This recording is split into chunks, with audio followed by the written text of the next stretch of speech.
টগা, বলাই, সুভদ্রা তিনজনেই সাবধানে বাড়ি যাবে কিন্তু। আর বাড়ি পৌঁছে আগে আমাকে ফোন করে জানিয়ে দিবি, ঠিক আছে? হ্যাঁ গো মাসিমণি, তুমি একদম চিন্তা করো না, আমরা বাড়ি গিয়েই তোমাকে জানিয়ে দেবো। টাটা। হ্যাঁ সাবধানে আয়। দুগ্গা দুগ্গা। দূর, মাসিমণির বাড়ি যে কদিন ছিলাম কত মজা হচ্ছিল বল না। হ্যাঁ সে ঠিকই বলেছিস, কিন্তু এবার আবার আমার গিন্নির জন্য আমার মনটা একটু কেমন কেমন করছে। এই কদিন একটুও খোঁজ খবর নিতে পারিনি ওর। গিয়ে আবার রাগ ভাঙাতে হবে। নির্ঘাত আমার উপর খুব রাগ করে বসে আছে। আরে ও গিন্নি এখনো রাগ করে থাকবে আমার উপর?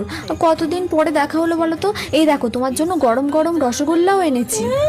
রাখো তোমার রসগোল্লা তোমার কাছে। প্রত্যেকবারের মতো আমাকে একা বাড়িতে রেখে চলে যাবে, একটু খোঁজ খবরও নিলে না এই কদিন। যাও, কথা বলবো না তোমার সাথে। আজকে মনে হয় দাদার কপালে খুব দুঃখ আছে বল। হ্যাঁ ঠিকই বলেছিস। আচ্ছা আচ্ছা, নেক্সট টাইম তোমাকেও আমাদের সাথে নিয়ে যাব। এবার তো একটু রাগটা কমাও। ঠিক আছে ঠিক আছে, এবারের মতো ক্ষমা করে দিলাম। এই তো আমি জানতাম আমার গিন্নি এই গরম গরম রসগোল্লা